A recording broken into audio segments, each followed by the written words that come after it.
recording today, even if it kills me. Hello and welcome to the Nen Show Podcast. This is your host, Craftsdwarf, here with my co-host, Mathwiz. Say hello, Mathwiz. Is it just me, or is it a little cold in here?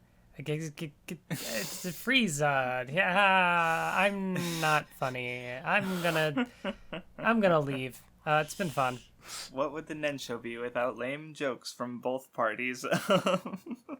like, oh, you're not funny. Hello, I'm right here. Anyway, comments. You already told me you didn't have any particular ones to bring up, but it's fine.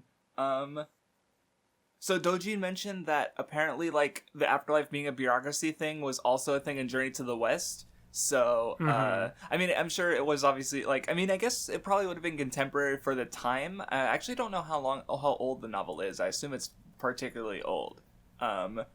But because, you know, Toriyama obviously, like, just modernized it with modern, like, office salaryman kind of bureaucracy with the, and again, I guess I don't know if he was the first to do that, but, I didn't know it was a Journey to the West reference. It's all just one elaborate Journey to the West reference. Yeah, there were aliens in Journey to the West too, didn't you? No, I don't know. Grem had a good write-up on just, like, the Vegeta stuff, because I didn't even think about how, like, technically Vegeta didn't kill any of Goku's friends. It was all Nappa and the Cybermen. And I'm like, I guess that's true. But in particular, Max Musterman had some interesting notes. What I particularly thought was interesting was how, like, Vegeta leans into his great ape form, like, and Saiyans are so, like, they have the ability to transform into both, like, the Uzaru great ape form, which is more savage and monsterish, or they could transform into a Super Saiyan, which is more refined in a sense. Like, it's still very much a Saiyan, but it's obviously Vegeta never achieved that state until later. But that's a spoiler.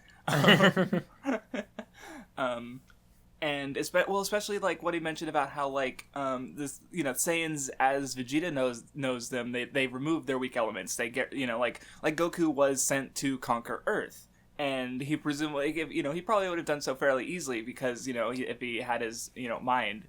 But by, like, you know, he especially tied that to the Zenkai boosts, where it's like, well, Saiyans grow by experiencing failure and defeat, and, like, that helps them become more powerful. Which, and that gets abused a lot this arc, which I actually like, that sort of exploration of mechanics, but I hadn't really tied that to sort of the, because I guess it really ties to how Frieza operates, because, you know, he's very much this naturally powerful, you know, character, because of his transformations and stuff, and of course, like, this is more retroactive, because I don't remember it coming up in the reading, but in, like, Resurrection of F, it's mentioned that Frieza, like, has never trained before.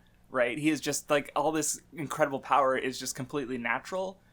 So, you know, by, like, excluding, you know, low-class Saiyans like Kakarot and sending them to weak planets, and, you know, in general, like, not allowing for failure, and, you know, as a result, having these Saiyan characters not be able to grow stronger through their Zenkai boosts, like, it very much sort of emphasizes, like, being like Frieza, having this perfect natural power. Like, Ginyu even says something about that line, he even has a line, like, you know, he mentions just, like, having natural genius talent like us, like the Ginyu Force. Like, that's just the norm. And, of course, where Goku, of course, subverts, you know, defeats them by being against, like, what their sort of group works. Words. I had it. I think my point was hopefully gotten across. But it was it was a good post, and I was able to apply it to what came up in this arc, too. And, yeah. But those were all of my comments. Not that there weren't other good ones, those are just ones I thought were the most interesting, but, As it turns out, I'm just not good at, like, incorporating comment responses into our discussions. Like, I read it and I'm like, oh yeah, this is interesting, these are cool observations, and then it's just like, when we get to, like, responding to them, I'm just like, yeah, that was cool. So what did you think about the reading overall? I mean, I think I wasn't as enthralled with it, I think, as the, you know, the last arc. But I would say that it was still, you know, it was enjoyable. It was a pretty quick read, actually. I think, I don't know. It's still having the same sort of, impression coming back to it that, like, these characters are characters. Like, this is this is a story. They're not just like, this is Dragon Ball, everything is, characters kind of, with being so familiar with the story for so long and not having gone back to actually revisit it in full, it's just like they are entities more than characters. Yeah, well, especially Goku, like the way, like, because I was just thinking about how, like, let's say, even like with the Saiyan stuff, if you're mostly familiar with just like him fighting Raditz and Vegeta and stuff, and then you go to Namek, like, you get so little of Goku's like actual characterization that, like, again, if this is your only experience, and speaking to a lot of like people who just started with Z and maybe never went back to Dragon Ball, if this is your only experience with Goku, then he's like a completely different character. Yeah. Right.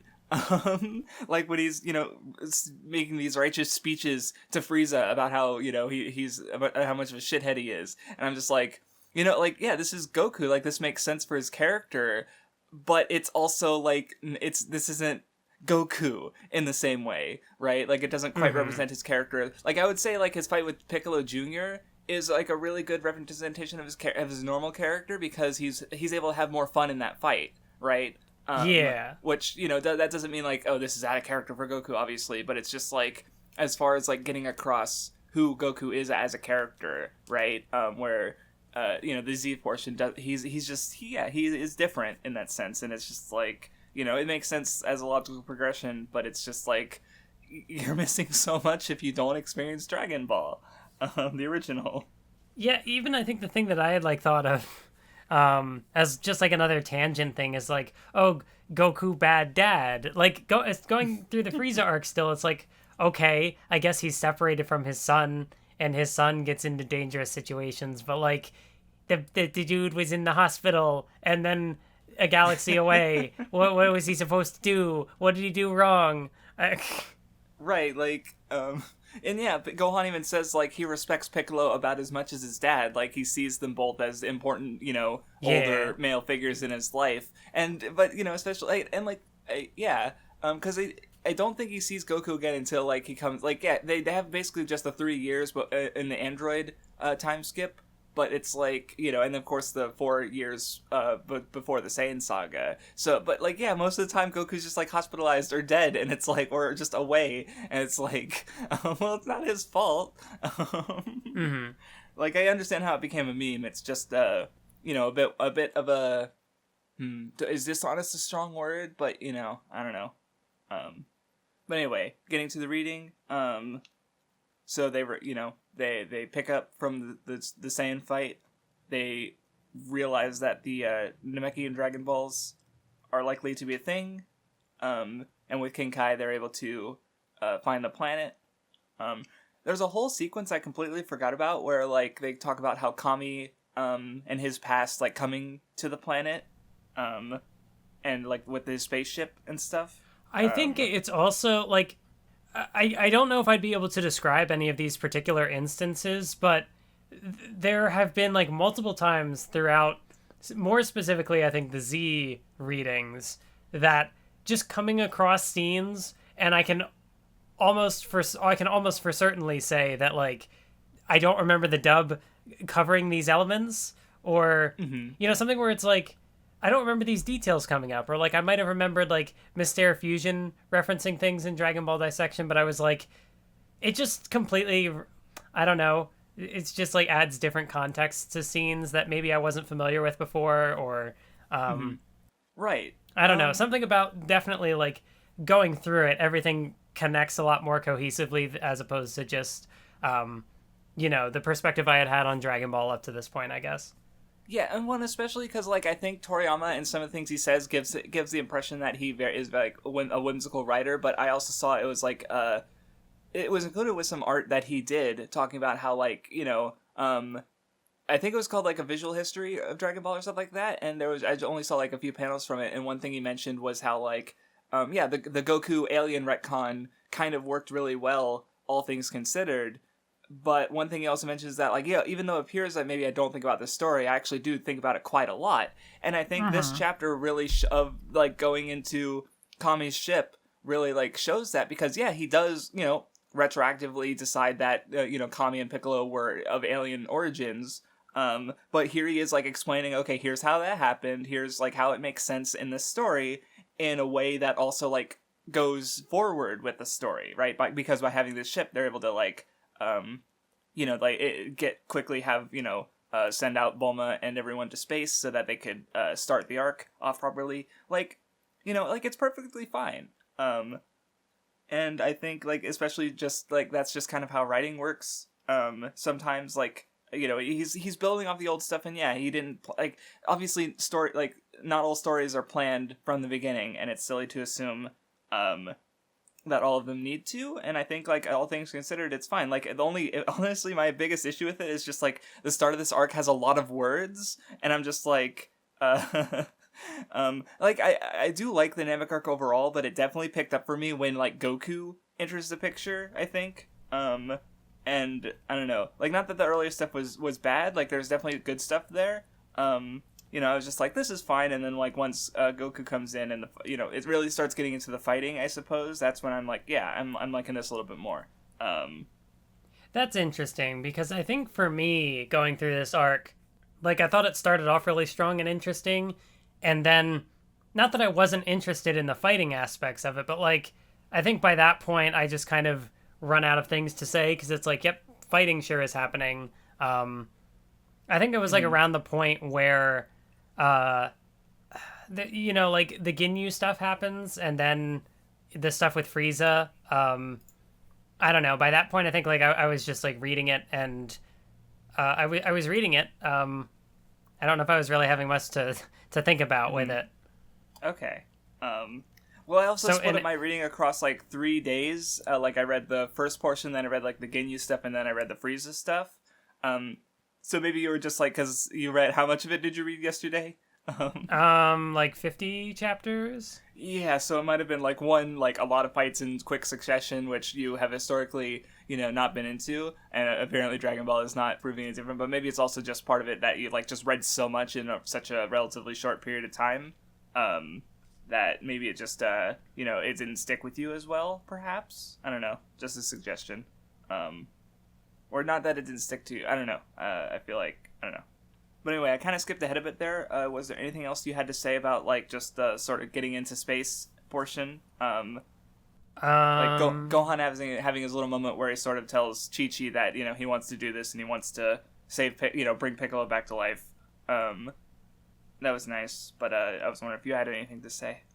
Yeah, it happens. I guess it is kind of funny just with, you have Bulma, who's very knowledgeable on like the tech stuff, and sort of has as far as like the scientific stuff goes, should in theory know what she's getting into, whereas the other characters are kind of like, how does this spaceship work? What do you mean we should be worried about oxygen on this planet? We can't just walk out. Yeah, and then in the more fighting, everyone is funny. And then like in the more fighting aspect is where like Bulma doesn't have a place. It is a little unfortunate. I think there was honestly like going back through the series and like coming from the adventure stuff, getting more into like the time skip and this portion of the story. Honestly, part of me could have like seen this arc playing out totally differently, like still keeping the action stuff obviously, but like this really could have been like the opportunity to have that sort of adventure throwback, because like we're going to a new planet, going in outer space, there's a lot of new things that could have been done, but like it's established that like the planet they're going to, there was like this like they had a calamity or whatever, and so like a lot of things were wiped out, and so it's just not a whole lot going on the planet. Right, well, like, it's almost like where with Dragon Ball, like, every Dragon Ball was in a neat little location in the Hunt for the Dragon Ball arcs, and they have to, right, where in this case, they're very clearly, like, in the same kind of location, like, they're just scattered in the different villages, and the Elder makes you go through a test, and I guess, yeah, they could have done more of that, where we actually see the main characters, like, earning the Dragon Ball, so I guess that's a way that they could have, it could have done that adventure aspect without having to like even change that much. But obviously there was the whole genocide happening and all. Yeah, like I don't know how the arc would have even worked with an adventure element to it. I think the only thing is that maybe like Bulma, she sure does exist in this arc. Actually, she almost doesn't exist. Like, she's barely in it at all after the initial getting there part, which is a little disappointing, but I mean, really, what was she to do? I think overall, like, this arc is strong in, like, what it is going for. Especially, I like the earlier stuff with Vegeta and, I guess to just, like, parrot a point from Dragon Ball Dissection, I remember him bringing up is that, like, you have it's like, there are these 3 different groups all trying to, like, you know, like, the like power dynamics are like constantly switching because like Frieza's in control of everything, but then Vegeta's able to steal some stuff back, but then the characters are able to like, you know, trick Vegeta and get something from him. Yeah. Well, and like also like they just have the main characters have the best sensory abilities because they have the Dragon Radar, which but neither Vegeta or Frieza have, and they have key sensing abilities, which like Frieza's men have the Scouters, and then they start to lose most of their Scouters. I was waiting for this discussion point to come up. Vegeta kind of has it, but he can't like so right like it's I like the part where Ginyu even buries the Dragon Balls, and it's like so that way only we know where they're at, and then Krillin and Gohan come by, and it's like oh someone buried the Dragon Balls here, let's take them, and it's like he's like what the fuck, who could have done that, what's going on? Like right, but were you gonna say something? Oh, no, I just figured that at some point the obvious discussion point would have come up of, like, you know, the characters have their, you know, the characters being reliant on more, like, natural sort of, like, fighting techniques and learning this stuff, whereas, you know, Frieza's men all work off of, like, technology, and they don't have that, you know, that more basic understanding of the fundamentals. And so, like, you know, the characters are able to, you know, exploit that, and it gives them an opportunity to, you know, not just be like killed immediately. Right. And then Vegeta does kind of work as this interesting middle ground where like he was able to pick up the technique, but he's still like wasn't fully confident in his abilities because it was still new to him. So like the characters were even able to like he would find them, but then they were able to hide from him because he was like, you know, he would easily, you know, like, you know, when the fish jumps out of the water and he's like, oh, it must have just been this. Something he didn't have full experience with. Right. Though I guess to follow up on another, well, because you were kind of mentioning it with how, like, you know, Bulma was taking the space stuff seriously, but maybe she wasn't taking the fight stuff seriously, because that was also, like, because, like, yeah, she didn't do much in the later parts of the arc, but, like, she was like, because I guess thinking back to her previous roles in the story, she's always just kind of like Goku does the fighting, right? Like that's where she kind of has always taken the backseat, and even you know, so she didn't really grasp how dangerous Frieza and his men were, right? Where like so for like Krillin and Gohan, they're like surrounded by these highly dangerous guys, and Bulma just like she kind of doesn't give a fuck because she doesn't get it, right? And so, like, you know, it's because she's always, like, crabby and angry and, like, she seems to have some misplaced priorities.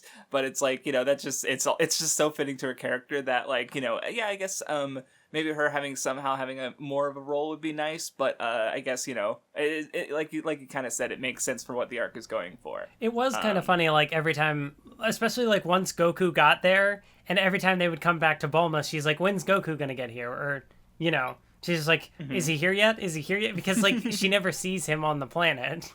That's true. But, you know, she, maybe more so than the others, knows how reliable he can be. So, but anyway, Vegeta comes to the one planet in Frieza's empire, gets healed up. And it's also, like, like, right away, he's already, like, changed as a person a bit because he, like, gets rid of the Scouter because he recognizes, like, yeah, this isn't helpful. This is only limiting me, right? And, and you know, as we come to see, he's able to, like, start sensing ki on his own. Like, it's as he finds...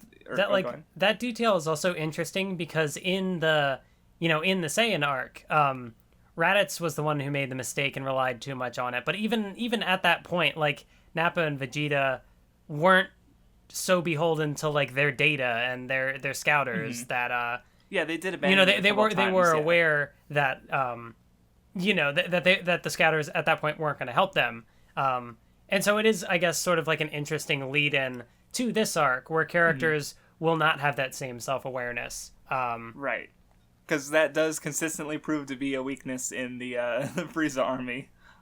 Yeah. So maybe that kind of just leans more into like the Saiyans being like natural frontline battle people and just having more fighting experience. I don't know. Yeah, no, because they do bring up how, like, there is something about the body that helps you. Because, like, when Goku's in Ginyu, he can't sense, or no, could he not sense ki anymore when Ginyu took over his body and he was in Ginyu's body? I remember him saying that like he was definitely struggling with like I think it was like a mix of that and also like just flying weird, which I guess also does tie into the technology thing in an interesting way, because it's like, again, people relying on numbers versus people relying on like the actual abilities that they know. And so, Ginyu ties into that with like the body swapping thing, because he's like, oh, I can just take power from people.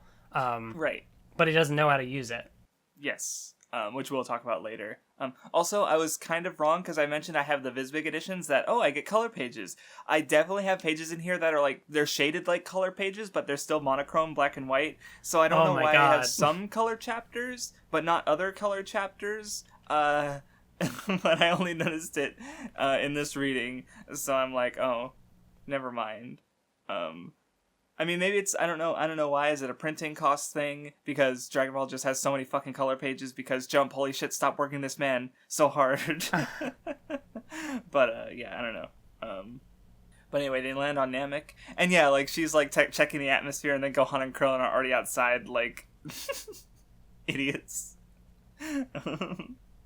But yeah, we find out where the Dragon Balls are generally. Frieza's already got a bunch of them.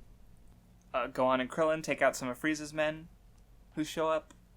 Oh yeah, Vegeta completely destroys Kiwi, and like their fighting sort of just alerts Frieza that something's going on, so that they can I don't know, what did you think about Frieza and his men overall?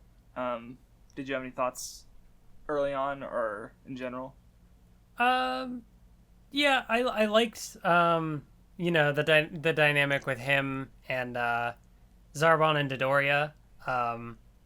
And just as sort of the, Vegeta like slowly picking them off whenever he would have the opportunity. Yeah. And so that like element of strategy to it.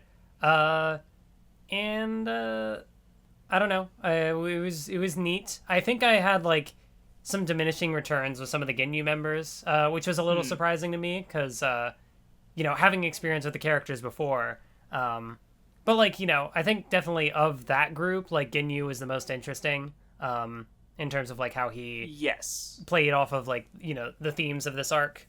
I think there were some other interesting notes about the group, but I'll bring up those later when we get to them, obviously, or if I remember what I had to say. But yeah, I guess, like, just to say my overall feelings, because I think, like, the Namek stuff definitely has a lot of good parts. I don't know if it has a fight I like as much. Like, I like Goku versus Frieza a lot. I'm not sure if I like it more than everyone versus Vegeta yet. It's still a really good arc. I'm just not sure if I prefer it over the Saiyan arc yet. Yeah, no, I would definitely say that this arc doesn't have a fight that grabbed me as much as, everyone versus Vegeta. So anyway, they start the Dragon Ball run around. I love the scene where fucking we go to the Goku in the hospital. And the doctor's like, no, stop exercising. You've got to heal. And Yajirobe's like, here, have this bean. And Goku's like, fuck your medical science, bitch. I'm better. And I'm like, god damn. Like, the doctor's just like, what the fuck just happened? And it's funny. But anyway, yeah, Goku goes to Capsule Corp. Bulma's dad helps him get a ship. Well, it's already, like, done. But he's like, oh no, I need another few hours to put in the speakers. And Goku's like, are you fucking kidding me? Like, that was funny. And yeah, he starts his training. Anyway, going back to Namek, Krillin and Gohan witness Zarbon killing some of the Namekians, and Frieza getting another Dragon Ball. We do see some of the Namekians fighting back, but I mean, Frieza's men are just too strong, so the fighting is definitely still brutal. Like, it never really, stopped, but I'm just, like, looking through and noticing, like earlier when Vegeta destroyed Kiwi, and then, like, Dodoria just, like, fucking thrusts his arm through one of the Namekians, and, yep. Anyway, as, Dodoria goes to kill, Dende, and I think they do kill, I forget what I don't know if he was named on screen, but the other Namekian child, And yeah, Gohan gets pissed, attacks Midoriya, and they rescue Dende. Oh yeah, that's right. They were able to escape, but because Midoriya kind of got like separated from the group, yeah, this is when Vegeta comes in to pick him off. Yeah. I don't know if I have anything to say about the fight between Vegeta and Midoriya though, in particular. I'll flip through and see though. Yeah, no, it's just kind of like, hey, I found you. Hey, Frieza destroyed your planet. It wasn't actually a meteor. Okay, die. And yeah. Yeah, and of course, like, Vegeta frames it as, oh, Frieza's afraid of the power of the Saiyans, and, I guess the only thing I could say is that maybe, like, Midoriya is trying to, like, intimidate Vegeta, but Vegeta wants to surpass Frieza anyway, so it doesn't really matter. Mm-hmm. Then we get the scene where Vegeta he thinks he sensed the fish, and, because he's about to come in and find Gohan and Krillin, but, thank you, convenient fish. No, it's fine. I mean, it's still like that was he decided to give up because he saw the fish, so. And then we get Vegeta doing the shittiest thing he's done since his introduction, all things considered, where he genocides the one village and just kills all the Namekians there. He does get at least a little bit of comeuppance for it later, but it doesn't. At the same time, it didn't last very long. But did you have any thoughts? Well, yeah, because definitely when they revive everybody later, and it's like all the people killed by Frieza's men, but that one village doesn't come back because Vegeta even has a line where he's like, "Yeah, but I'm not one. Too bad I'm not one of Frieza's men." So yeah, he's a dick. He's not good person. Well, see, I was wondering if that loophole would allow like Chaozu and Yamcha and Tien to be or Ten Shinhan to be revived because Nappa was one of Frieza's men, but that didn't happen. Or could you say that Nappa worked for Vegeta? Yeah, it's it's weird. I don't know, fucking piece of shit dragons and their goddamn loop. I don't know. But I was thinking more about how, like, because when Krillin, or I think, yeah, Vegeta wanted to be healed after, I think he asked for Krillin to hurt him. And then Dende was like, no, you killed some of my people, and, like, left. Yeah. And Vegeta's like, what? No. And then I think Dende was convinced to heal him anyway, because they do need Vegeta. But at least for a little bit, Vegeta got to suffer more, so that's nice. Yeah. I also just find it amusing that every time there's, like, something significant with a Dragon Ball, it's like, it's the 4-star ball, of course. Even though this isn't even, like, Goku's keepsake sort of 4-star ball. It's still the one. Yeah, that's true. But also we get some, like, we find out more about the Namekians, how, like, Dende mentions that he doesn't need food, he's just water. And then later, I think that, gender comes up where it's like they only really have, or rather they only have like one sex, I guess, and because they can all in theory reproduce. But I don't know, it's just some little details that are nice. Resisting the urge to make a non-binary thing. I would be surprised if in my notes. Oh no, that's what I said. Because apparently Piccolo means otherworld, which means it means isekai, which means Mathwiz, you're not allowed to like it because you don't like isekai, therefore you can't like Piccolo. Oh no! This makes sense, I swear. But yeah, Dende mentions the Great Elder. Takes Krillin off to go find him. The boys. They're back. Yes, you mean everyone went to Kinkai to train, and it is unfortunate that aside from Piccolo, they don't get to do anything, but at least they're like still trying. Mm-hmm. No, yeah, it's still keeping in line with the everybody always being a step behind Goku, but still like following in his footsteps in that way. Mm-hmm. Because, like, Goku did this training, and now we're going to go do that training, but more. Mm-hmm. Yeah, they even asked, like, give us a hard regimen, and they don't learn the Kaioken. But, I mean, they didn't have much time, all things considered. Like, Goku had quite a while, I think. But, it's also definitely, these characters definitely benefit from, like, having the perspective of the original Dragon Ball, because, like, if you're just watching DBZ, they show up in the first arc and die, and then they're always there in like the we might do something later role. Yeah.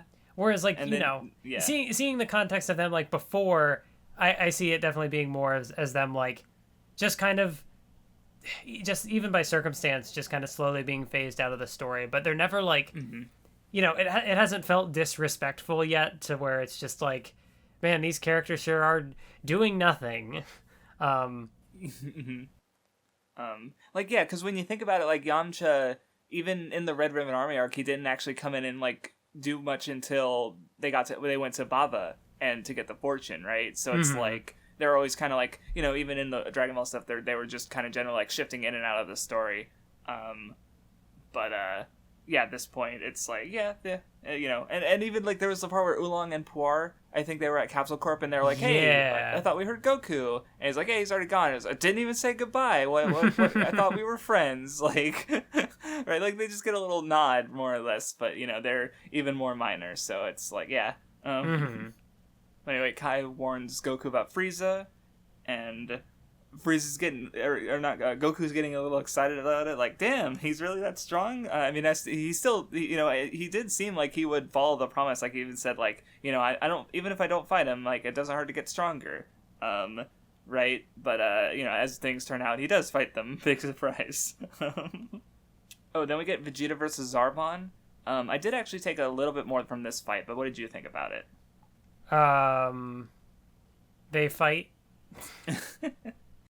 I guess, well, because I was kind of reading pride into it, because Zarbon has a lot of pride in his appearance, but he kind of throws that away to become, like, his monstrous transformation. Where Vegeta, you know, is very much defined by his pride, and it is a weakness of his, but, like, he's also been, like, living so many years under Frieza that by, like, trying to surpass him, he's kind of, like, you know, trying to, you know, maintain that Saiyan pride. And, like, so even if it is, like, you know, he gets a bit, and he does ultimately defeat Zarbon through a Zenkai boost, through his, you know, what he's capable of as a Saiyan. So yeah, that's just a little thing I noticed about the fight that I liked. Sorry, changing books. So anyway, Krillin and Dende get to the Elder, and I guess in an instance of a character like gaining power in a way that isn't following Goku's footsteps, the Elder is able to, like, sort of unlock some of Krillin and Gohan's power, which, you know, is able to help him keep up a little bit. I think I remember, as, like, another Dragon Ball dissection thing, like, I think I remember this coming up as, like, how, like, Vegeta and Frieza's group are all about, you know, like, taking advantage of the people and just, you know, killing them and not actually doing anything to earn what they're getting, you know. Whereas, like, Krillin and Gohan, like, you know, they save Dende and they're able to, like, actually, you know, they don't just use the Namekians, they actually, like, treat them like people, and so them, I guess, kind of being rewarded for that in a way. Right, like, I think we can, like, knowing just how the characters are, like, if there was no Frieza mass murder going on, then, like, they probably would have still gotten the wish by just, like, earning the Dragon Ball as, like, the normal planned way of, like, succeeding in these tests and showing their worth as people, and, like, you know, playing by their rules, so to speak, right? So even though they're not able to do that, they still show, like, that base humanity. Because, yeah, you could, like, you know, bad faith and say, like, oh yeah, they came here to use the Namekians and take their Dragon Balls, but it's like, no, they're not. Like, yeah, Frieza is the one doing that, and essentially, yeah, that does you're right, that does recur with how, like, they need to know the language. Like, Frieza even gets up to the dragon to make his wish, but he didn't say it in the right language, so, because he never tried to understand. Like, he was about to literally kill all the Namekians and become completely unable to use their language and never be able to use the Dragon Balls. Like, this was a complete waste of time for Frieza.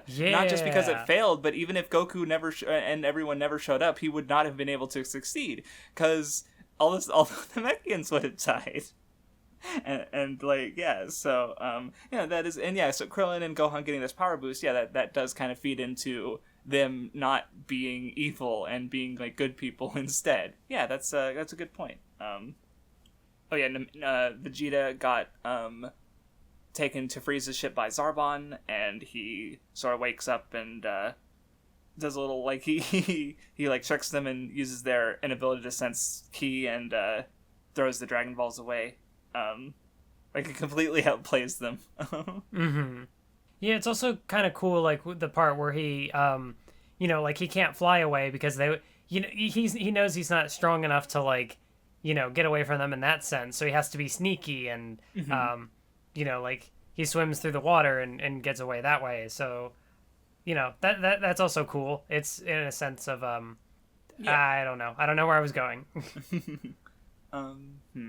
Yeah, I can't. I don't know either. But yeah, he does follow Krillin, and because he has missed the last Dragon Ball, but Zarbon found them anyway. But Vegeta makes short work of him, all things considered.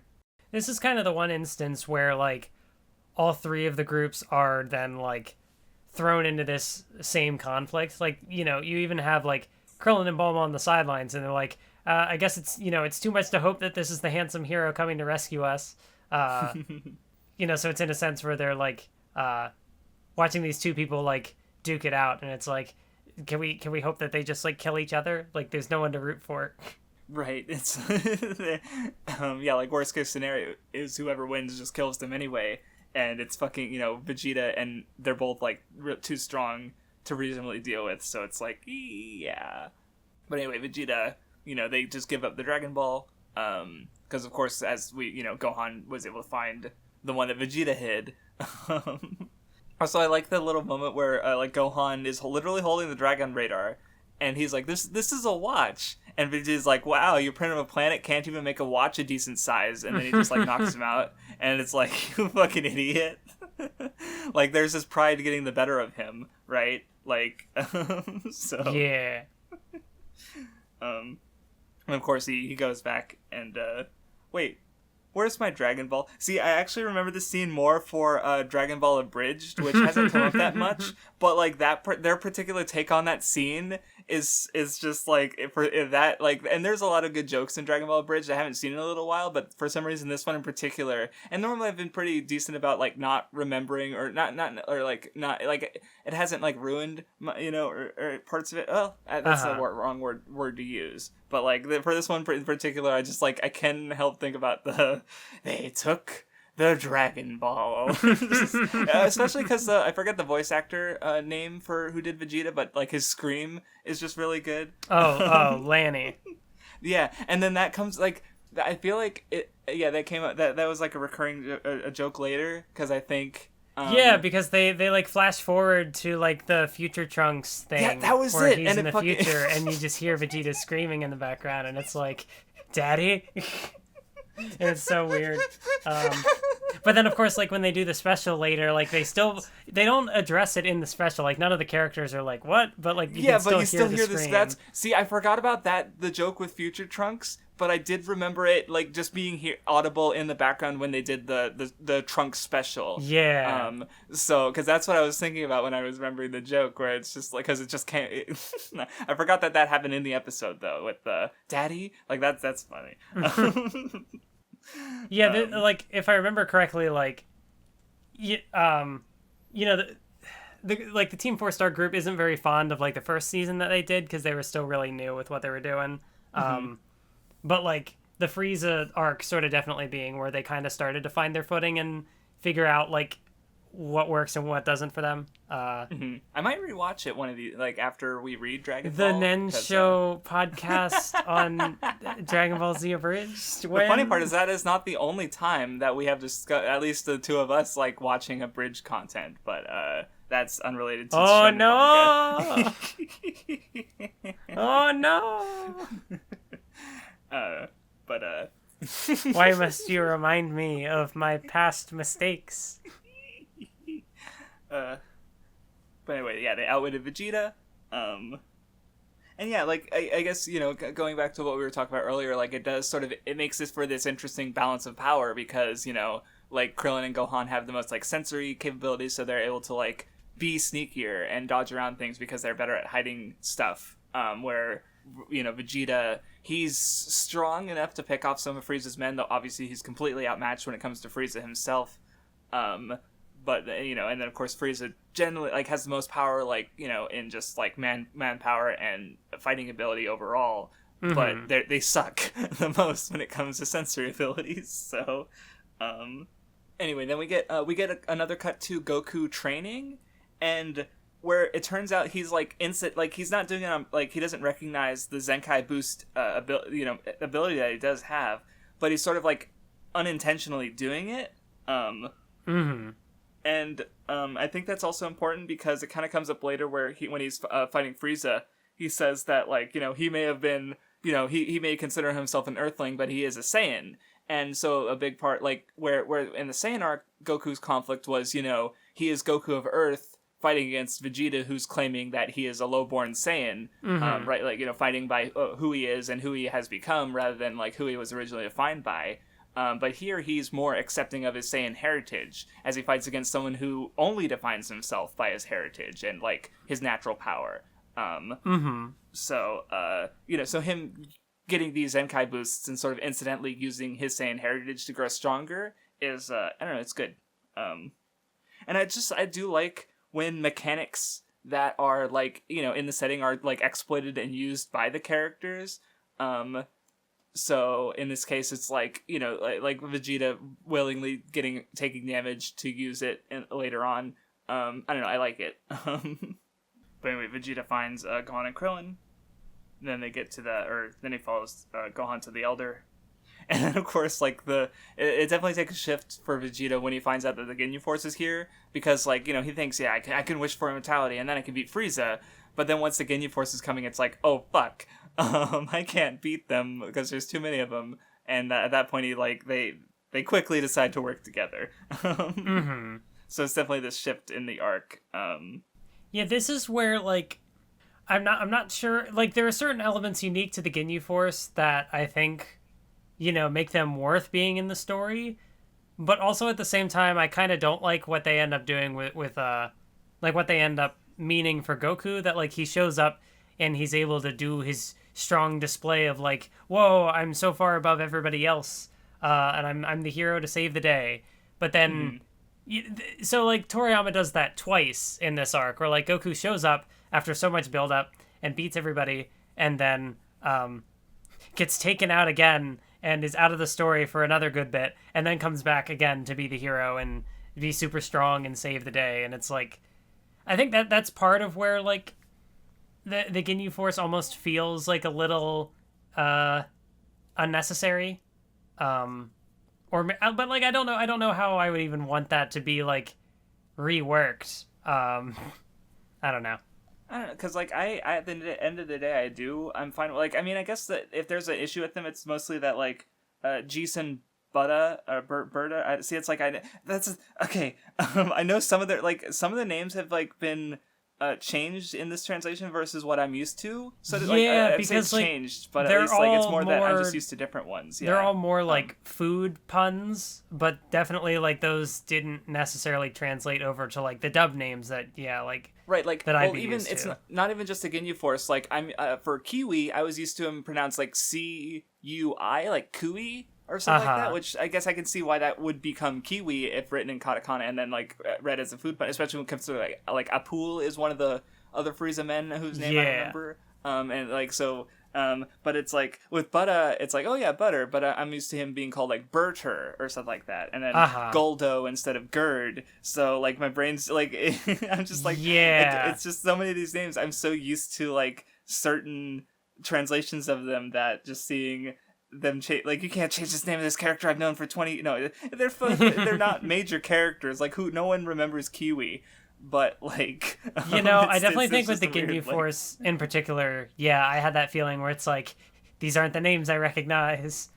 Right, and I guess, like, they do stand out in that way, because, like, they're, like, even tonally, like, because they're a bunch of, like they're a Super Sentai parody, like, I think, because, like, the abridged series does use, like, lean into the Toku Sentai, but I think that they do actually use that word in the original Japanese, too, which is, like, it's combining Tokusatsu and, like, Sentai as in, like, Super Sentai, but, they're, well, I do like the joke later, where, like, everyone's dead, and so Ginyu and Geese pose, and they're like, this doesn't work with just the two of us, we're gonna have to find new members, and it's like, I thought that was funny.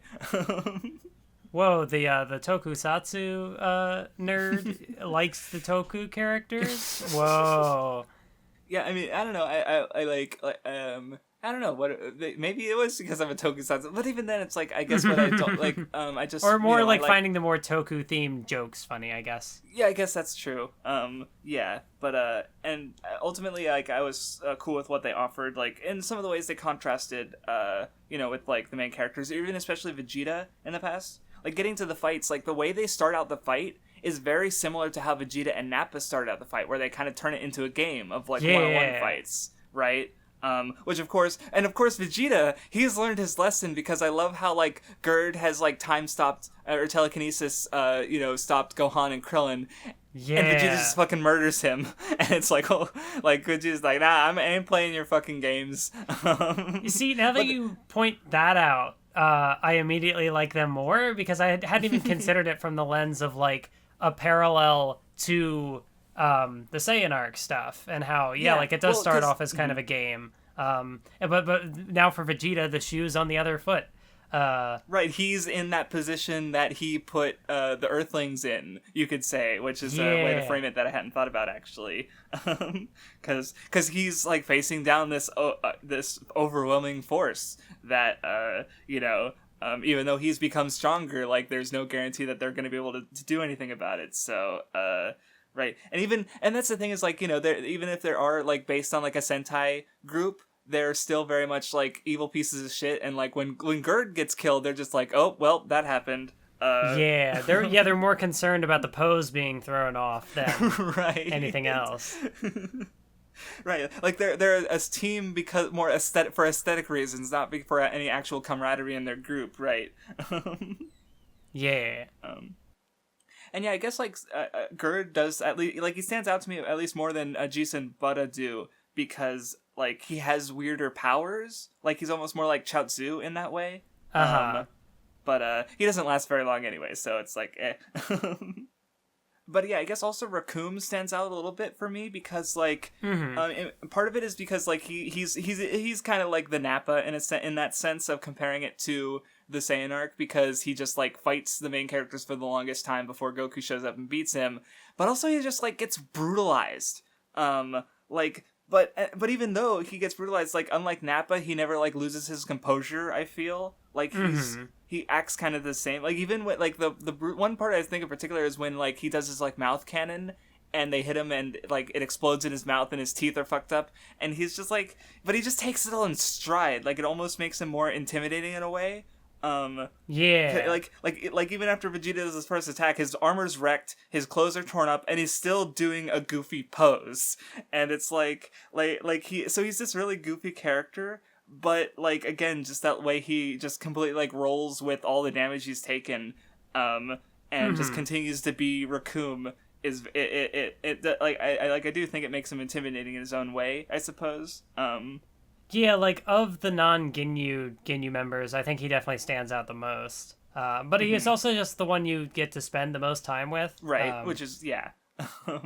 I definitely think it is more specific, I think, to, like, Jason Birder, that, like, they sure do exist. They sure were there.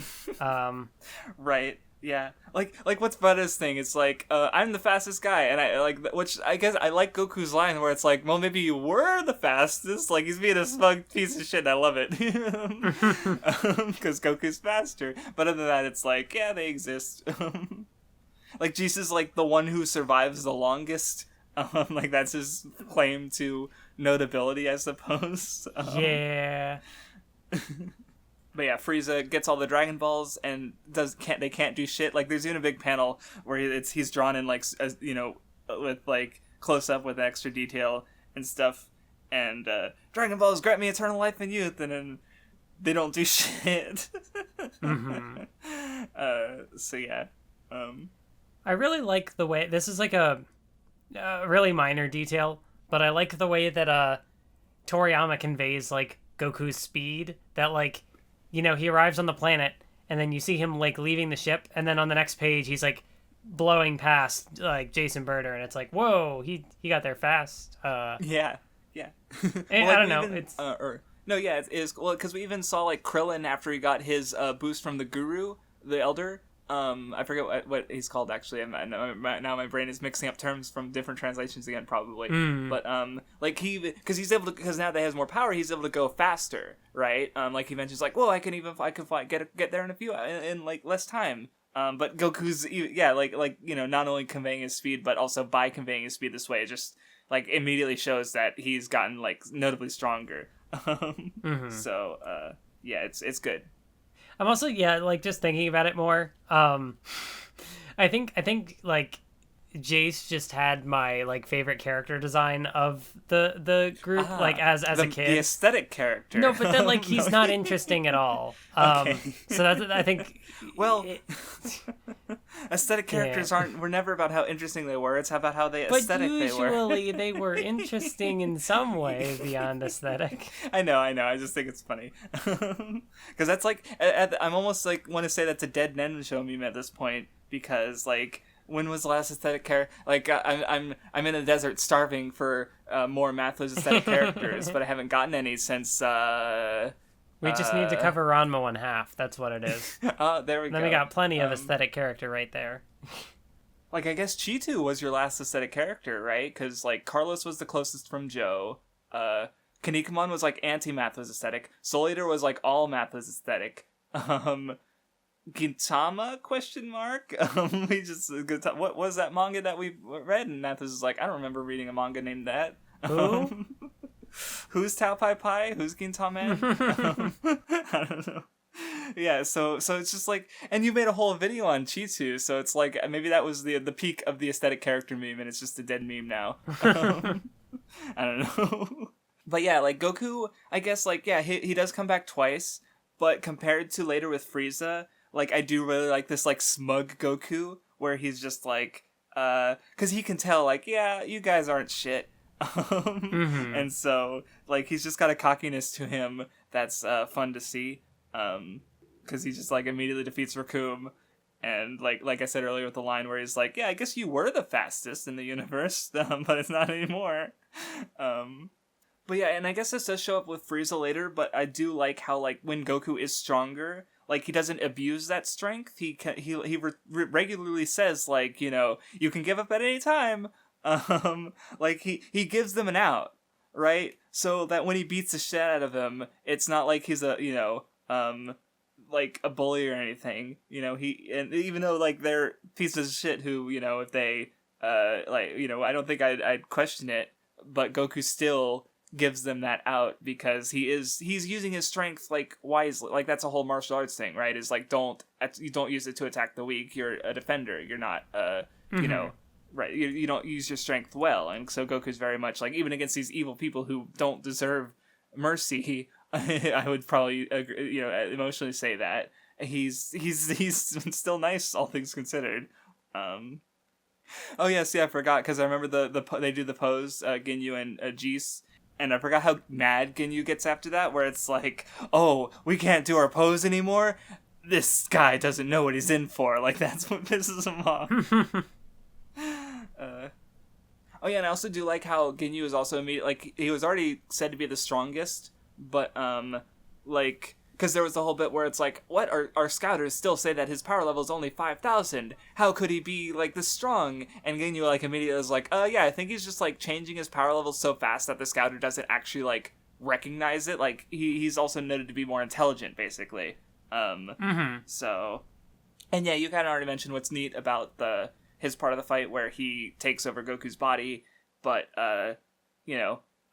like, he can't actually use Goku's strength because it is so directly tied to like how he has trained and like the Kaioken and such, so at the end of the day Goku's actually weaker, or Ginyu in Goku is weaker. So yeah, and it's and of course I just love how it ends up because Ginyu he does kind of really fit the Frieza army with how he like because I guess the implication is that Ginyu has done this before because Jis just kind of rolls with it. Right? So, like, that's not his original body. He stole that body from a powerful fighter and has been using that strength ever since, right? So it's very much not it's not, he's not able to use the power that he gets. And so he's, not really able to beat Goku.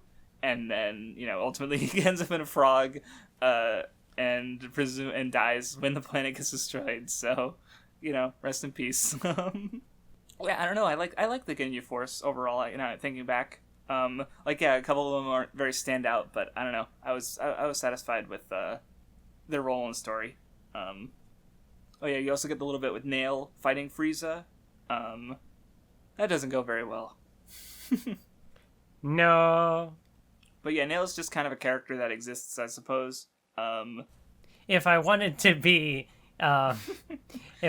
really mean, I would just call him Discount Piccolo. No, it's like, because I've been because I don't remember much from the Dragon Ball dissection, but I do remember Mr. Fusion was really mean to Nail, and it's like, hasn't the man been through enough? Right, and it's like, he's not very standout, but I just remember him spending quite a bit of time on just saying how lame of a character Nail was, and it's like, sure, but he doesn't have a really large role in things anyway. But and I do think, we'll get to Piccolo later, but I do think that there's some good stuff there with them fusing and Piccolo's slight changes in personality. Yeah.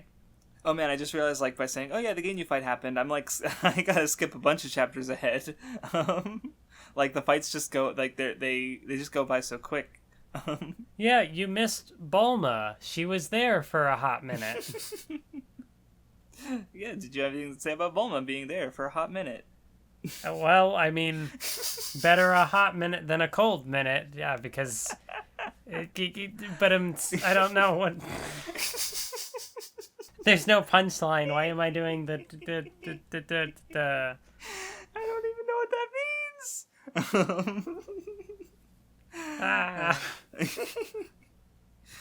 Anyway, I guess if you're ready to move on from the Ginyu Force, I did like the chapter cover where it was Ginyu as Goku, or Goku as Ginyu, and Gohan is just on Quinton, and it's you're not my dad. Yeah. So anyway, they take Goku to get healed from one of their machines. Okay, that's... I didn't know this before. Just a little armor mistake, because, Gohan and Krillin get their armor, which is, it's nice use of mechanics, and I don't mind the designs either, but I just noticed there's, a coloring mistake, because Krillin, he has his armor, and it's clearly, a dark color, and then there's one panel where he's talking to Vegeta, and it's suddenly a white color, for just that one panel. Mm-hmm. And every other... I just noticed it real quick, and I'm like, oh, whoops. Anyway, Frieza realizes that Nail was just biding time.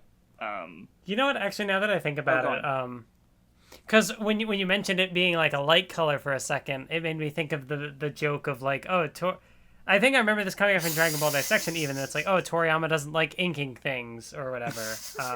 Which I think might have actually been a thing that he said at some point in an interview or whatever. But also me just looking at the art and the Namekians in particular, how many fucking lines are on their arms and everything. And even looking at Frieza's design, and it's the man has enough detail. I don't care if he doesn't want to ink. That's right. No, I did hear that about. That is a thing, because I believe it was actually about the Super Saiyan transformation, where how part of the reason it makes the hair light colored is so that he no longer has to ink Goku's hair, right, or the hair of any character. I think that might be a thing, but I don't know for sure. But at the same time, apparently what really did him in art-wise was fucking Cell. Yeah, also thinking of Cell. Yeah, coming up. because that's later after Super Saiyan, so it's and yeah, you said, there's already so much detail, right? Again, manga authors have to deal with some shit, so I'm fine with them taking shortcuts, because and in this case, it's not even taking shortcuts to, in a way, it's just he's doing more work elsewhere with the detail. And it's again, especially considering Cell, where if the rest of the chapter suffers, quote unquote, because of he's spending so much time with these spots on Cell, then it's is that really is really that much of a shortcut to do those other things? Yeah, I don't know. But anyway, they talk to Dende, they get some of the stuff figured out. I'm just looking at the panel of everybody carrying the massive Dragon Balls away from the ship, and it's just Krillin carrying 3. They are bigger than him. They're huge. Yeah, which I guess, like, it is a small difference, but it does really set them apart from the Earth Dragon Balls, which you can reasonably fit inside a pocket. You know, so, yeah. And, of course, like, the dragon himself looks very different, because, you know, they get the Dragon Balls, and Dende's able to make the wish. I think it's funny that, like, there's like a line of dialogue where, like, Dende mentions that, like, well, they's like, oh, that's Shenlong, and it's like, he's called Purunga here. And then for, like, the rest of the arc, they still keep calling him Shenlong. I don't know if that was a translation error or just characters saying things. But it's just kind of like, we don't care what you call him. We know him as this. Yeah, because at first I thought, like, oh, maybe Purunga is just the Namekian word for Shenlong, but it's like, it's a name. Names don't really work the same way, right? So, but yeah, like, because I did notice that later that they started calling him I called him Shenlong, but I didn't. I was just like, okay, that happened. Because yeah, I know him as Purunga, because you know that's what they called him in the Jub and stuff. Yeah. But anyway, and also I do like that, even though it like has some it has. You know, it's like a side grade. It's not like better than the Earth Dragon Balls, but they're able to make multiple wishes, but they can't bring back multiple people to life with one wish like you can with the Earth Dragon Balls. So, which it kind of creates a puzzle situation, because it's like, okay, we'll bring back Piccolo, and then with the Earth Dragon Balls, we can bring back everyone who was killed by Frieza and their men. Yeah, and that let's bring back Piccolo so that Kami can come back to life and we can use the Dragon Balls there. But then let's bring Piccolo to Namek so he can fight Frieza and possibly die, and then we can't use the Earth Dragon Balls. Brilliant stroke of genius. Stroke of pure outstanding genius. Move. Right, like, yeah, that's now that you mention it,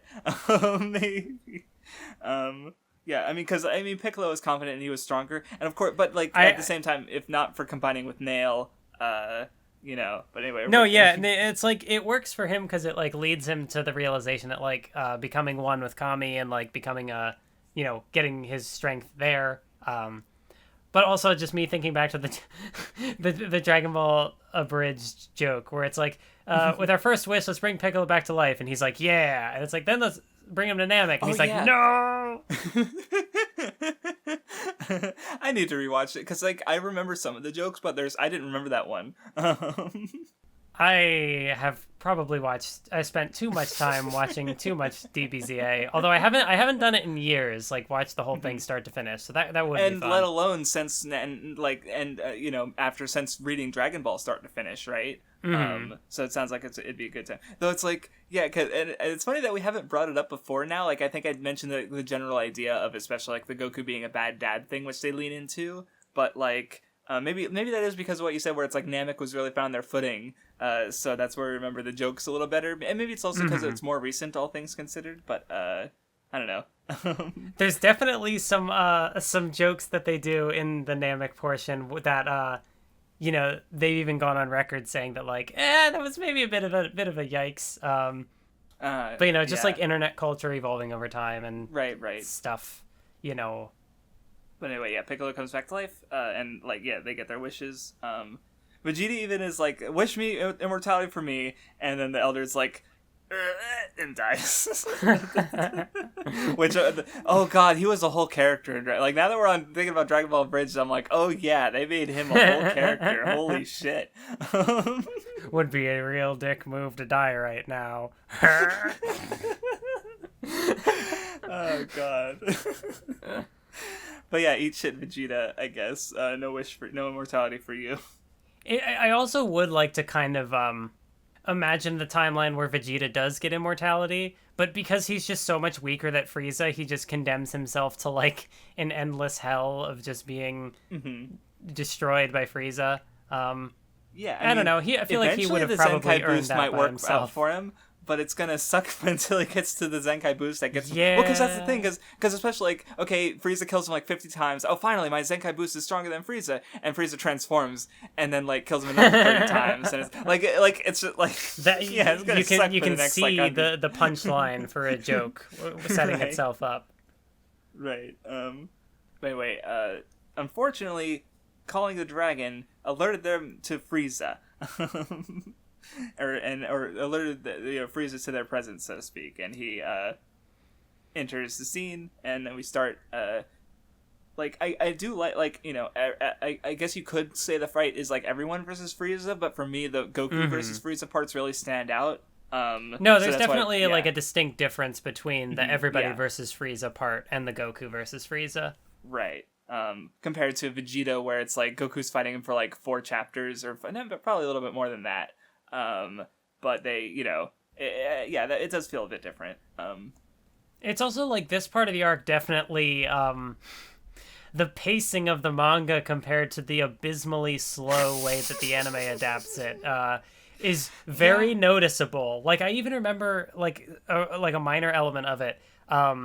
You know, like when Gohan and Piccolo, or Gohan and Krillin give Piccolo their energy, and he like goes to distract Frieza, and like in the manga he just like kicks him into the water, and it's like, that's all I can do, Goku, I've bought you some time. Whereas like in the anime it's like there's like a mini fight scene of Frieza just like beating the crap out of him, and he's like, are you ready yet, sort of thing. Yeah. So just seeing like how, you know, how much they were able to like, if there's a slight opportunity to extend stuff here, we don't want to catch up to the manga, so we got to do it. Right, because it very much has a similar thing to, I think, Bleach more so than certain other manga we've read, where it's just like there's so little to adapt per chapter that it just like it becomes rougher for the anime production, and so especially they kind of have to, considering the fact that these chapters are shorter than you know, like the average chapter in Jump, like later on when Bleach and Naruto and those sorts of stories would have been a thing. Yeah, like in comparison, like One Piece chapters are really dense, but even then they still don't like quite work out. Like well, I mean, you know, they still did what they could. Like Dressrosa is longer in the anime episode wise than the manga is chapter wise, but it's still like for some manga, like again Bleach and Dragon Ball in particular, I think it's, you know, they had to do, you know, that's filler arcs, and because it's just like a lot of nonstop fighting that, you know, is unbroken. You can't really like find a natural break there to focus on something. Right. And the result is the 5 minutes meme, right? Where it's like it's literally it's like 20 fucking episodes between Frieza saying the planet. What are you talking about? It was 5 minutes. 5 minutes, Kraftsdwarf. Right, but in the manga, it doesn't actually feel, it reasonably feels like, you know, like, yeah, in the space of manga when they're moving fast, like, yeah, I could buy it at being 5 minutes, but you know, it was 5 minutes. What are you talking about? Yeah, I know. It's always 5 minutes. But yeah, it's yeah, I mean, but I guess because there was even a comment mentioning how like, oh, is it a hot take to like Dragon Ball Z more than Dragon Ball? And that's interesting to think about. Sorry, I forgot the name of the person who mentioned that comment. And it's like, because I think like people who go back and read the manga, like especially if they, you know, have problems with the Dragon Ball Z material, like, you know, maybe that would just appeal to them more. But at the same time, like, yeah, a lot of people do just like their primary experience with Dragon Ball is the Z portion, and that's this part they had the most feelings for. But again, like, you know, it's not like 1-to-1, obviously. Like my friend Vindy, he has a video on his side channel where he talks about Dragon Ball because he read the manga for the first time like last year, and virtually unspoiled, and he still likes the Z portion the best. But it's like, you know, so obviously it's just more of a matter of personal taste. But it's still like how he got Dragon Ball it's kind of like really notable in regards to like because yeah, a lot of people have only experienced like parts of the story, and here we are going, and or like, yeah, you even talked about how you went through it in a different order, right? So it's just, I don't know, it's interesting to think about. But anyway, Piccolo finds Nail, and they end up merging, which like Piccolo definitely has some little changes to personality. Like obviously he knows Dende's name when he didn't before. And he even mentions like having this sort of like you know, like it makes sense because, you know, if you see Nail as like, you know, a kind of, I guess, like he's, you know, a Namekian who Frieza, you know, nearly killed, and so Piccolo's sort of taking on that will of the Namekians to kind of like get back at Frieza. Which, yeah, Piccolo gets to beat the shit out of Frieza a little bit. It's cool. I forget if I had more to say, but or go on. Another detail I remember from the anime is just like a difference. Like when Piccolo and Frieza are fighting, I feel like I remember them, you know, adding more to the part where, like, you know, he takes off the weighted clothes and he's like, oh, I'm stronger now. Like, I feel like the anime added a fight there where he was actually like keeping up with Frieza more. Whereas like in the manga, Frieza's just like, okay, you're gonna increase your power, I'm gonna transform again, bitch. No, I definitely, because like at the end of the day, the alien looking form doesn't last that long in the manga at all. But I'm sure they added more to the anime. Yeah, maybe like a chapter or two he's in that form. Toriyama was like, "Whoa, I don't want to draw this shit anymore. Let's simplify it." I could see that being the reason. I really have no idea, but it's funny to think about. But also, slight correction. I was looking through my notes again, and yeah, Piccolo actually mentioned wanting to have like, to fight. I guess, or part of the reason he wanted to fight was for the Namekians, even though like, he doesn't really have any actual connection to those people, but he still, I guess felt something. Yeah. Yeah, I guess that's interesting. I hadn't considered it from that perspective of like him being in this arc, playing into like the stuff with the Saiyans, as in terms of like that heritage. Oh yeah, that's right. Idea. Yeah, and I guess like, well, because another way that I just thought of right now is because like, I mentioned earlier how you can kind of read him helping Gohan and kind of being there for, someone who he sees in a similar state as to where he was, where, like, because he was born in the world with, like, no one, right? And so, yeah, for training, he did force Gohan into that same position, but he couldn't just completely abandon him, right? Yeah. So in a way, so, like, so maybe, by fighting for the Namekians, he's connecting to this sort of, like, heritage and family that he's never had himself, right? I don't know, yeah, it's, I don't know, Piccolo Jr. is still one of my favorite characters, so, in Dragon Ball right now, but, yeah. Yeah. Also, I forgot, because, Frieza gets rid of his armor before he transforms, and you don't see Frieza like this for very long, but it's weird, because I'm so used to him wearing his armor, that it just feels like, yeah, that's like his, like, that's just Frieza, right? But, no, there's a thing under there, and it doesn't even look like weird, but it's just like, I don't know. But anyway, he turns into his, transforms once, the first transformation. I do like how Gohan, like, gets mad and is able to, like, at least knock him around a little bit. It didn't hurt him, but, much, but, after he stabbed, Krillin. Oh yeah, but, Krillin gets healed by Dende, and he gets a little moment where he cuts off, Frieza's tail with the disc, the Kanzan, I think. And Piccolo shows up. Piccolo's here.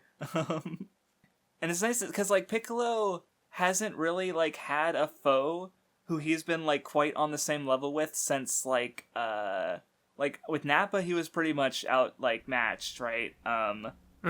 So it's been a long time for him. And Raditz, like, he and Goku are both struggling, so it's nice to see not only is Piccolo able to, like, hold a candle to someone, but it's fucking Frieza. But yeah, even though like Frieza goes like, okay, fuck this, I'm just transforming. But yeah, once Piccolo's in danger, Gohan gets pissed and starts attack. Like I get, he's that sort of scares Frieza, so he transforms again. And then Vegeta, of course, he tells like, oh hey Krillin, you got injured, but you got back, so just do the same to me. I'll get my boost, and is Krillin just, blows through him. And then Dende's like, no, you killed some of my people, that's not happening. Then Frieza gets his final form. Dende does heal Vegeta at I think it's Gohan's insistence, before Frieza, kills Dende. Oh yeah, I forgot to mention it earlier, but when it's mentioned that Dende has healing capabilities, I think Vegeta even says like, why didn't we have him heal Goku? But it's like, or I think the idea comes up, but it's like they didn't know about it. So it's like, even if it is like this convenience in the moment to help the characters get like recover quickly, it's also kind of like, well, it doesn't like solve all their problems immediately, because obviously like, oh yeah, just send Goku back to, or Dende back to Goku, but it's like, no, that's a bit infeasible, because Frieza's Frieza. So, and I do really like this final form Frieza design. Like, obviously it's the one that has like stuck. Yeah, it's really interesting seeing it in comparison to the other forms, because it is by far the biggest departure from like the elements of his design up to this point. Mm-hmm. But it's also, yeah, it just works. But yeah, he just completely beats down on everyone and is completely untouchable. But then Goku gets healed. Oh yeah, there's a moment I forgot about where, because yeah, Vegeta was trying to fight him even with his new boost, and like he's completely unable to do anything against Frieza, and he actually just like starts crying because of he's just like his pride is just completely shattered, in the face of Frieza, and it's just, I don't know, it's rough. But anyway, Goku comes in. So yeah, I didn't forget about it, but it's definitely like, because Frieza sees Goku and he recognizes him as Burdock, who, which I think, because looking back, because I think he did like get that as, you know, or maybe that was a rumor that was taken out of that wasn't true, because like obviously since then, between like Dragon Ball Minus and the Broly movie, which Toriyama had more involvement in, the original Father of Goku thing did it come out before this? I seem to remember it being a talking point in Dragon Ball Dissection that like this here might have even just been like a nod to that special. Right, that's what I'd heard, was that like it was in reference, or but which, you know, maybe some people thought to be like a mark of like oh yeah, that means he thinks it's canon, where obviously since then he has like you know, done his own take on that same like idea, which with Dragon Ball Minus and like the Broly movie, it comes up apparently, yeah, I just remember because it's just, yeah, that's Goku's dad who looks a lot like Goku, and Frieza killed him.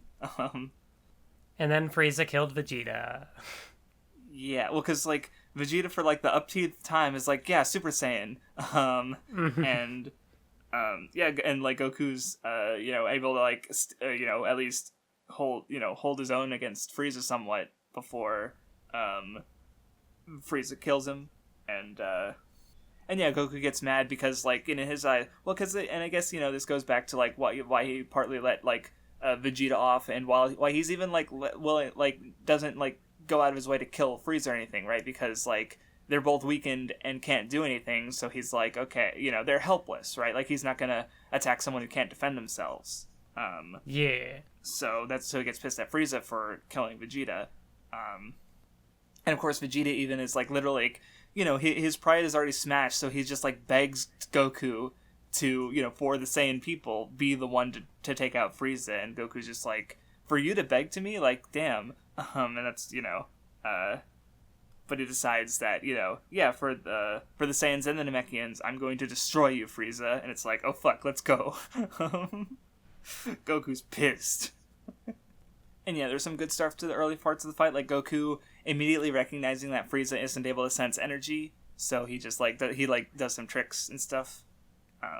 But Frieza's still strong. Like there's the part where he's like, I'm just not going to use my hands, and you know, one of those moments that's always like, they can use your hands. Yeah. Oh yeah, and there's a weird cutaway where it just goes to like you know, Frieza and Goku just like, okay, we're done warming up, and then it just cuts to Chi-Chi and her dad being like, I hope Gohan's studying. They're probably on their way home right now, and it's like, no. But yeah, one thing I like about Frieza, more so I guess in this form, is he uses his tail more, or it gets used more rather, because like he'll use it to like grapple people, or when he's fighting without his hands, and of course like Goku bites it. So I don't know, it's just neat to see that sort of like, you know, he isn't human, and so you have like him having that element used in the fight in this way is kind of neat. Man, if only Goku still had his tail, sure would come in handy right about now. Right, like yeah, it did get, not that it didn't get used before, but it just like you know, stuck out to me compared to like, you know, the Ginyu Force, who are all humanoid, right? So but anyway, Goku uses the Kaioken times 20 and actually manages to do some damage. I think it's kind of interesting seeing how the characters react to that power boost, because everybody else is like, oh no, it wasn't enough. And Goku's like, oh no, that was all I had. And Frieza's like, you hurt me? It's like, you still have this much power? Right, like I guess what separates this fight very much from Vegeta, where Vegeta, or in the Saiyan arc, I mean, is like with Vegeta, he's very much like being pushed constantly. Like, and especially towards the end of the fight, like, he's giving it his all, and he's been giving it his all for a while now, but he still just has more to give. Where with Frieza, it's more like everyone is pushing him to give more of what he has. Because, like, even when he's in his final form, he still says, yeah, but I'm not at 100% power. And so when he's fully muscled, that's when he's actually finally at his, like, giving it his all for the first time in his life. Like, he even says, like, he has a couple lines, like, no one's ever seen my second transformation before, the alien-looking one, or, like, the only person who's put dust on me has been my parents. Right? So, like, no one's ever pushed him at all. And so, I don't know, it's definitely different. So, yeah. Anyway, also Goku does the Genki Dama, and it, like, Frieza just kind of, like, watches him for a little bit. Because, you know, he's just like, what the fuck are you doing? And then, yeah, we get Piccolo doing his best to, distract him. But yeah, they do hit Frieza with the Genki Dama. There's a brief moment of victory. Doesn't last. Frieza's fine. Man, the Genki Dama defeating an enemy? Imagine that. What a concept. Maybe someday. What a concept. But anyway, yeah, Frieza injures Piccolo. He kills Krillin, who, you know, cannot be revived. And so we get the Super Saiyan transformation at long last. It was another instance of, like, manga versus anime pacing, where, like, in the anime, you know, it's a whole dramatic scene, and, like, the lightning striking, the dark clouds in the background, and whereas, like, in the manga, it's just, like, Krillin dies, a page, the next page, he's a Super Saiyan. And it's just interesting. It's not, like, it's not a gripe, because obviously the anime does its own thing, and the manga does its own thing. It's just interesting going through the manga for the first time and being like, oh, it's that quick. Oh, and now he has the closed eyes. He's angry boy now. Yeah, well, and it's very much like, you know, because, like, he is having, you know, accepting his heritage and being, like, you know, he has accepted his heritage, but also, like, you know, his anger and his desire for a fight. Like, because that even comes in later, because even, like, later when they're wishing everyone off of Namek, he says, like, no, I want to fight Frieza, and everyone's like, are you insane? But it's like, you know, that's the same reason he spared Vegeta at the end of the Saiyan arc. But I guess also is, like, you know, it's an anger at, like, because, I mean, I guess, hold on.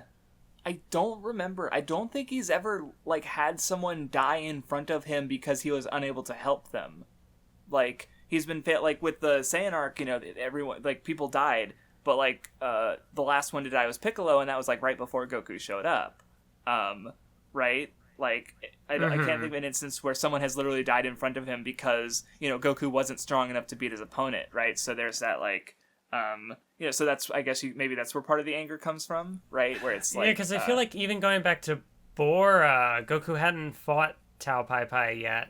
Right, and Bora wasn't, like, someone he cared about as much, yeah. Right? Like, you know, like, he did have his anger when he found, you know, Krillin died, and when, you know, everyone, you know, he lost his friends in the Saiyan arc, but he didn't fail to protect them as they were right in front of him in the same way. And so, like, so it's like an anger that sort of comes from that desire to protect, which, you know, very much separates him from Vegeta, who never really, like, especially when you consider how Frieza's army operates, there's no camaraderie between any of them.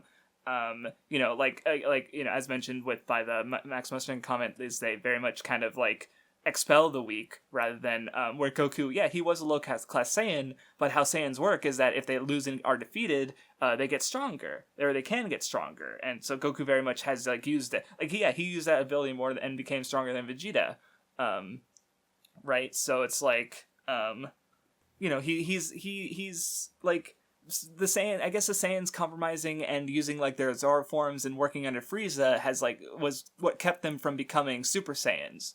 But Goku has finally been able to, like, by being Goku of Earth, he's able to actually become the Super Saiyan because he had these bonds, and, you know, I guess that's part of what, you know, what I get out of it, at least. But yeah, then Goku immediately starts beating the shit out of Frieza. I like the part where, like, because he even kind of returns to being cocky, kind of like how he was because he wasn't really like that when he started the fight with Frieza, but when he started the fight against the Ginyu Force, where he's even just like, okay, Frieza, yeah, hit me, and he just takes one of his beams to the face, and he's like, yeah, he's got a little blood from his mouth, and he's like, oh, so you can destroy a planet? but you can't even destroy one little man? And it's like, holy shit. I don't know. I like this side to Goku.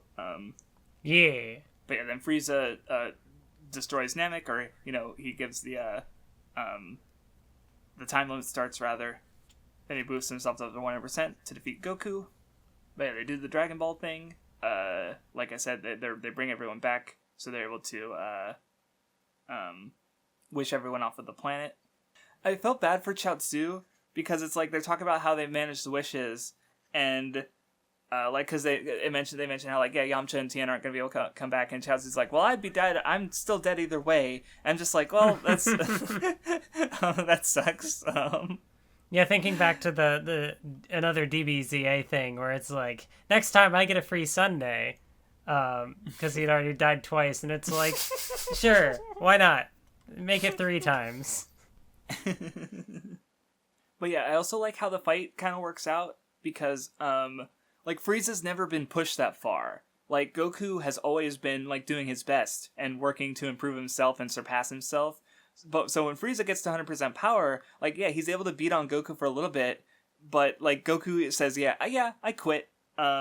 You've already your energy is like dropping drastically. Like you cannot maintain this power at all, right? Like he's kind of like like I guess it's kind of work. I think like somehow animals, like I know cheetahs are like one of the the fastest land animal, but they can't like maintain that speed. Like that's just a sprinting speed. So Frieza kind of like works like that, where he's like, he can achieve this massive level of strength, but he can't maintain it at all. Right? So Goku just gives up because it's like, Frieza, you can't do shit. And that just pisses Frieza off.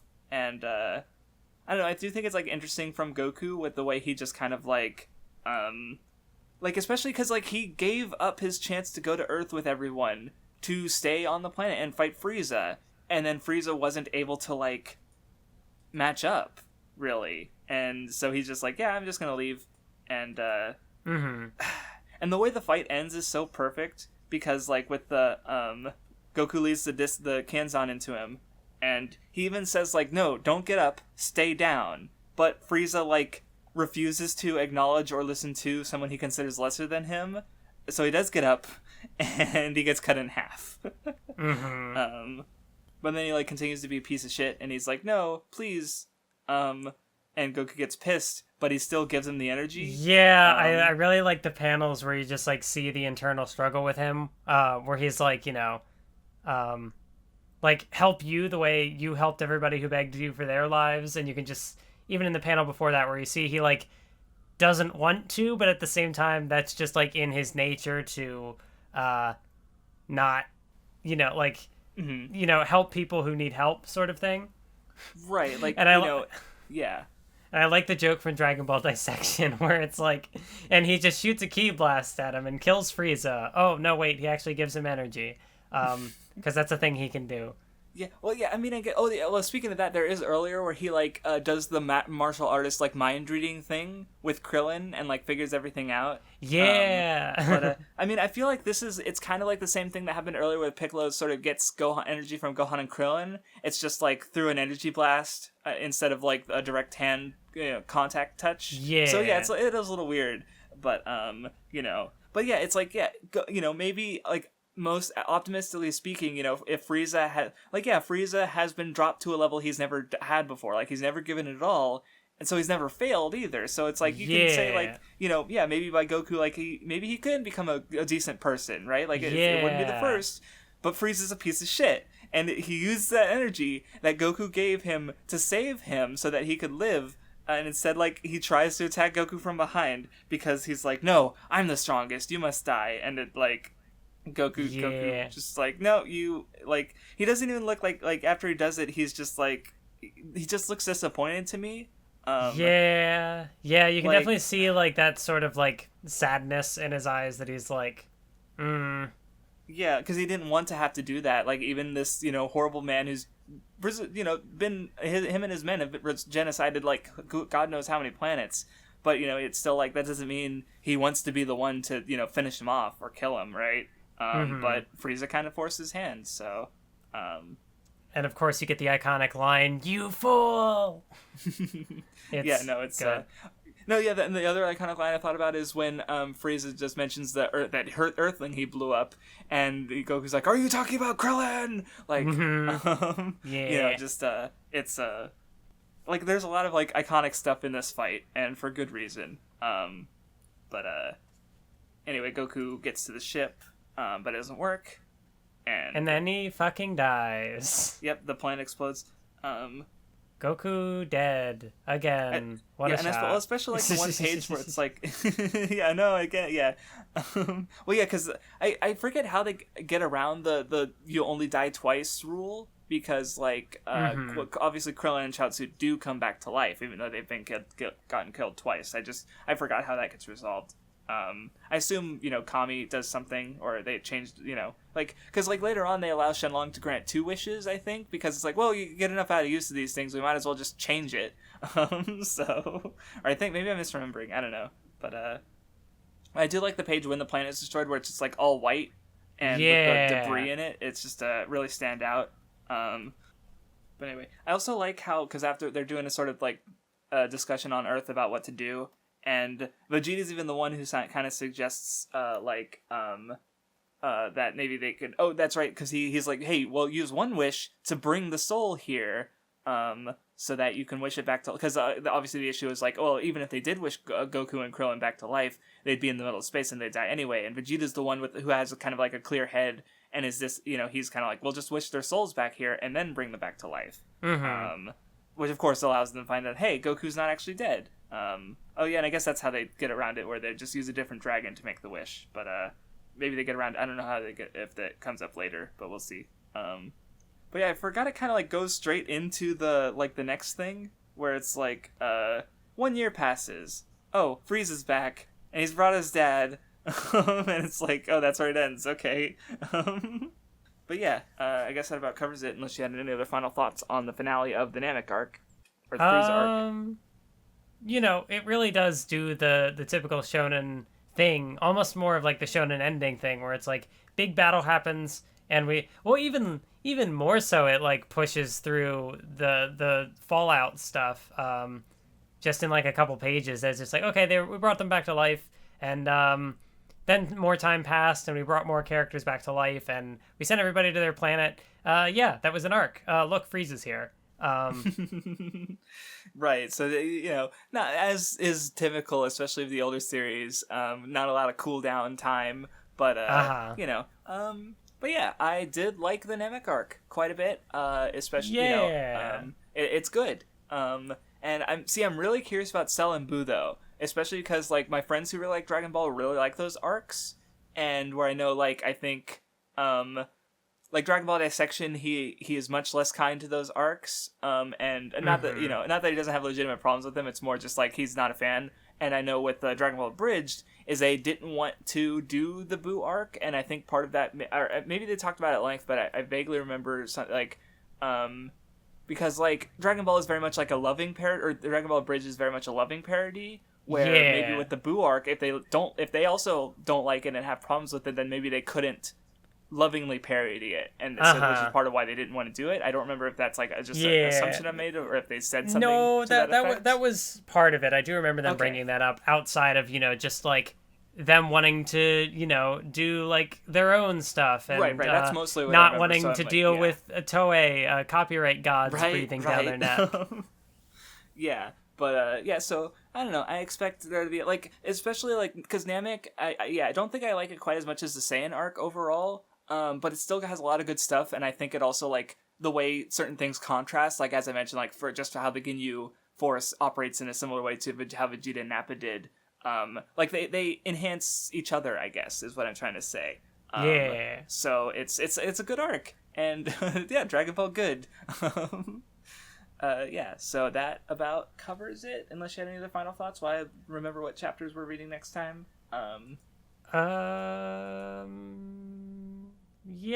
It's a fun arc. Not as much as the Saiyan arc, but still good. So anyway, our next reading is a volume longer. It is chapters 330 to 420. And yep, and what arc after that is going to be even longer, Mathwiz. No. All right. Thank you for listening, and we will see you words next time.